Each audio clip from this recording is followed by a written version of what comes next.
বন্ধুরা, আমি নীল নীল অধিকারী লোকু YouTube page থেকে চলে এলাম আজকে ফের আপনাদের জন্য আবার আরেকটি নতুন ভিডিও নিয়ে। বন্ধুরা বন্ধুরা অনেকদিন পর প্রায় এক সপ্তাহ পর ফের ইউটিউবে এলাম। তো বন্ধুরা আপনারা সকলেই জানেন যে আজকে ফের যুবভারতী সল্টলেক স্টেডিয়ামে মিনি ডার্বি বা কলকাতা ডার্বি যেটা বলা হয় সেটার খেলা অনুষ্ঠিত হবে আইএসএল এর মঞ্চে। হ্যাঁ বন্ধুরা, east Bengal FC versus Mohammedan FC. হ্যাঁ বন্ধুরা, খুবই একটি ভালো ম্যাচ। বড় ম্যাচ তো একদমই বলবো না, কারণ দুটো টিমই ছোট টিম হয়ে আছে। আইএসএল এর মতন লিগের ক্ষেত্রে দুটো টিমই, একটা টিম 14 নম্বর, একটা টিম 11 নম্বরে অবস্থান করছে। তাই জন্য বড় ম্যাচ বন্ধুরা বললাম না, ডার্বি ম্যাচ বললাম, কারণ এটা কলকাতার ডার্বি। মোহামেডান আমাদের কলকাতার বহু পুরনো দল এবং কলকাতার অফিসিয়াল প্রথম ফুটবল দল, যারা গোটা ভারতকে এবং গোটা দেশকে ফুটবল খেলা শিখিয়েছে। কারণ মোহামেডান এফসির জন্ম মোহনবাগান ক্লাবেরও আগে। তো বন্ধুরা যাই হোক, সেগুলো তো গেল ইতিহাসের কথা। ইতিহাসের কথা বলে তো লাভ নেই, কেউ তো আর পরীক্ষা দেবো না। মেন হচ্ছে আজকের খেলার কথায় আসি। আজকের খেলার প্রসঙ্গে যদি আসি বন্ধুরা, শুনেছি ইস্ট বেঙ্গল তন্ময় দাস বলে একটা প্লেয়ার, যেটা রিলায়েন্স ডেভেলপমেন্ট লিগ খেলছিল, সেই প্লেয়ারটাকে আইএসএল এর টিমে সাইন করিয়েছে। হ্যাঁ বন্ধুরা, তো আজকে কি সেই সব মানে জুনিয়র প্লেয়ারগুলোকে খেলাবে? এটা গেল আমার প্রথম। দ্বিতীয় কথা, দেখেন খেলাবে বা কাকে খেলাবে। আমাদের টিমের যারা মেন হার্ট ইঞ্জিন মানে সোল কেসপো, তারপরে ক্লিন্টন সিলভা, মহেশ, নন্দ, এরা চারজন হচ্ছে মেন প্লেয়ার। মানে আমাদের ইস্ট বেঙ্গল দলের মেন প্লেয়ার বলতে গেলে মানে কিরকম মেন, মানে বড় প্লেয়ার, মানে যাদের ওপর মানে গোটা দল এবং মানে গোটা দলের সমর্থকরা চোখ বন্ধ করে বিশ্বাস করতে পারে। তো তারাই তো কেউ ফর্মে নেই, কারোর পা দিয়ে গোল বেরায়নি। তো সেই হিসাবে বন্ধুরা আমি তো মনে করব যে আমাদের থেকে মোহামেডান প্রথম বছর আইএসএল খেলেই অনেক ভালো খেলেছে। প্রথম ডার্বিটা আমাদেরকে আটকে দিয়েছিল, ড্র করেছিল। যদিও প্রথম ডার্বিটা মোহামেডান যে আমাদের আটকে ছিল, সেটা তো মোহামেডানের সমর্থনে রেফারি ছিল। সেই দিনও রেফারি ভুলভাবে লাল কার্ড দিয়ে, দুখানা লাল কার্ড দিয়ে ইস্ট বেঙ্গলকে 9 জন করে দেয়, এবং 9 জনের ইস্ট বেঙ্গল 11 জনের মোহামেডানের সাথে খেলে খেলাটা ড্র করে। সেই দিন আমি মাঠে ছিলাম, মাঠে গেছিলাম, মাঠে যুবভারতীতে খেলাটা দেখেছিলাম এবং যথেষ্ট উপভোগ করেছি। জেতা ম্যাচ ছিল। হ্যাঁ, সেদিন জিততে পারিনি, পুরো 1:1 গোল, মানে বহুত গোল সেদিনকে ইস্ট বেঙ্গল মিস করে, যার জন্য খেলাটা আমাদের জেতা হয়নি। না হলে সেদিনকে পুরো আমরা একটা জেতা ম্যাচ মানে সেদিনকে মাঠে ফেলে এসেছিলাম। তো যাই হোক বন্ধুরা, আজকে তো আমার আর মাঠে যাওয়া সম্ভব হবে না, তার কারণ আজকে আমার বিকালে কাজ আছে।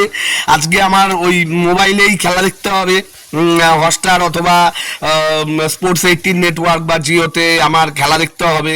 তো বন্ধুরা যারা মাঠে যাবে তাদেরকে জানাই আগাম শুভেচ্ছা, তারা জিতে ফিরো। এখনো আর লাস্ট আমাদের 3-4টে ম্যাচ বাকি আছে, সামনে এফসি কাপ আছে আমাদের। আমি বারবার বলছি যে আমাদের এই আইএসএল থেকে আর নতুন করে কিছু পাওয়ার নেই। হ্যাঁ বন্ধুরা, আইএসএল থেকে আমাদের এই মরশুম পুরো শেষ, খালি হাত। এবার 11তে শেষ করব না 13তে শেষ করব না 9-এ শেষ করব, এটাই লাস্ট মানে থ্রিলিং বাকি আছে, মানে লাস্ট এটাই দেখার বাকি আছে।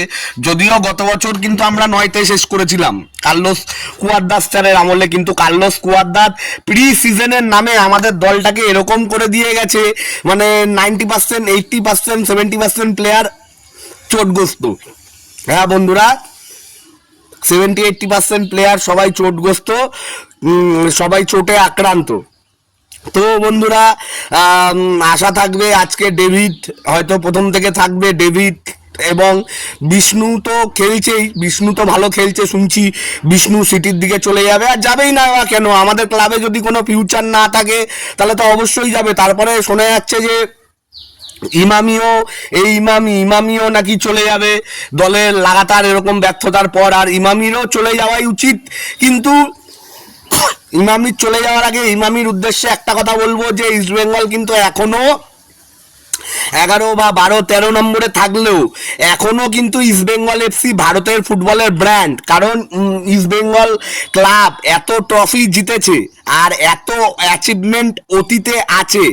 ইমামি মতন বড় ম্যানেজমেন্ট বা ইমামির মতন বড় কর্পোরেট সংস্থার ক্লাব ছেড়ে যাওয়াটা উচিত না। যদি ক্লাব থেকে কারো যাওয়া উচিত বলে আমার মনে হয় সেটা হচ্ছে অময় ঘোষাল আর নিতু সরকার। হ্যাঁ বন্ধুরা, আমার মন যেটা বলে এই মরশুম তো আমাদের শেষ, অতএব আজকে ম্যাচে কে খেলবে কে খেলবে না, টপ 11 কে হবে, রিজার্ভ বেঞ্চে কে থাকবে, এইসব বিষয়ে আমাদের আলোচনা করার দিন এই মুহূর্তে নেই বন্ধুরা, এটাই আমার মনে হয়।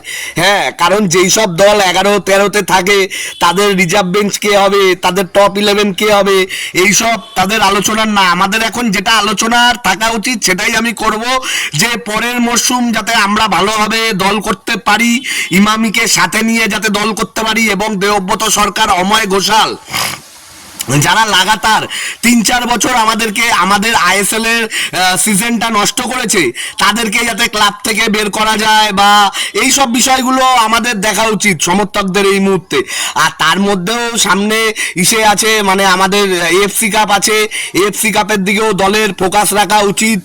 অস্কার স্যার দেখুন, এই অল্প কয়দিন এসেই দলের যেই সমস্যা, দলের যেগুলো মেজর রিকোয়ারমেন্ট, সেগুলো কিন্তু অস্কার স্যার এসেই ধরে নিয়েছে, যেটা নিতু সরকার বিগত 22-23 বছর ধরে ধরতে পারছে না। তা উনি যদি 22-23 বছর ধরে ধরতে না পারে, তাহলে তো উনি ক্লাব ম্যানেজমেন্টটা কি করবে? আর ক্লাবের যারা সমর্থক আছে তারাও কেউ আওয়াজ তুলছে না। তারাও যেহেতু ফ্রি টিকিট পায়, কমপ্লিমেন্টারি টিকিট পায়, তাই জন্য শুধু মানে খালি ফ্রিতে খেলা দেখার জন্য এরকম তোমরা ক্লাবের রোজ হাট দেখবে? এটা আমার সমর্থকদের কাছে প্রশ্ন। যেই সব সমর্থকরা নিতু সরকারের নিতু আউট বলে এখনো ইস্তফা চাইছে না বা এখনো নিতুকে নিয়ে কোনো কিছু বলছে না, এটা শুধুমাত্র তাদের উদ্দেশ্যে আমার প্রশ্ন। আর নিতু সরকারও বা কিরকম লোক, নিজে এত বছর 22-23 বছর হয়ে গেল কোনো লিগ লেভেলে একটা ক্লাবের কোনো সফলতা নেই। জবের থেকে দায়িত্ব নিয়েছে তবের থেকে ওনার আমাদের ক্লাবের শনির দশা লেগে গেছে, যেটা অনেকে বলে থাকে। হ্যাঁ, তারপরেও দেখুন উনি ক্লাব ছেড়ে যাচ্ছে না, কারণ জানে তো ক্লাব ছেড়ে চলে গেলে নিতু সরকার এবং ওদের টিমের একটা ইনকাম কমে যাবে। যাক বন্ধুরা, এইসব বিষয়ে বেশি কথা বলবো না, এইটুখানি কথা বলবো, অস্কার স্যার ক্লাবে এসে যদি ক্লাবের সমস্যা ধরে নিতে পারে, হ্যাঁ, তাহলে নিশ্চয়ই ওনার মধ্যে ফুটবল স্ট্যামিনা বা ফুটবলের নলেজ বলতে অনেকটাই আছে, যেটা আমাদের ক্লাব ম্যানেজমেন্টের নেই। তো বন্ধুরা, আর বেশি কথা বলবো না, অলরেডি 7 মিনিট হয়ে গেছে।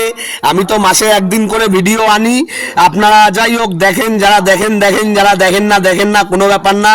শুধু এইটুখানি অনুরোধ রাখবো যে আপনারা পারলে আমার চ্যানেলটা একটু লাইক এবং সাবস্ক্রাইব করে দেবেন এবং ভিডিওগুলো শেয়ার করে দেবেন যাতে সবাই দেখতে পারে। আজকে আমার যদি প্রেডিকশন বলি, হয়তো 1-0 গোলে আমরা জিততে পারি। হ্যাঁ, কারণ মেসি, বাউলি এবং রিচার্ড সেলিস এদের আজকে খেলা দেখানোর টাইম, যদিও রিচার্ড সেলিসের সঙ্গে আমাদের কোচের একটা ইস্যু হয়ে গেছে। রিচার্ড সেলিস নিজেকে ব্যক্তি পূজা বেশি করছে প্রথম 2টো ম্যাচ খেলেই, যদিও 2টো ম্যাচ কিন্তু আমরা জিতিনি, ড্র হয়েছে। তারপরেও তো এই বিষয়গুলো ক্লাবের ম্যানেজমেন্টের নজর রাখার কথা। আর ম্যানেজমেন্ট তো কি আর বলবো, ম্যানেজমেন্ট তো কিছু বলার নেই, খালি নিজেদের কুর্সি যাতে বেঁচে থাকে শুধু তারা সেই দিকেই নজর রাখে। তো বন্ধুরা, আর বেশি কথা বলবো না। যারা নীল অধিকারী লঘু ইউটিউব পেজের ভিডিওগুলো দেখেন তাদের জানাই অনেক অনেক অনেক ধন্যবাদ। আর আপনারা যারা এখনো নীল অধিকারী লঘু ইউটিউব পেজের ভিডিওটা সাবস্ক্রাইব করেননি, চ্যানেলগুলো সাবস্ক্রাইব করেননি, তারা অবশ্যই চ্যানেলটা সাবস্ক্রাইব করে দেবেন এবং বেলটাও টিপে দেবেন। অনেক ধন্যবাদ বন্ধুরা। জয় ইস্ট বেঙ্গল।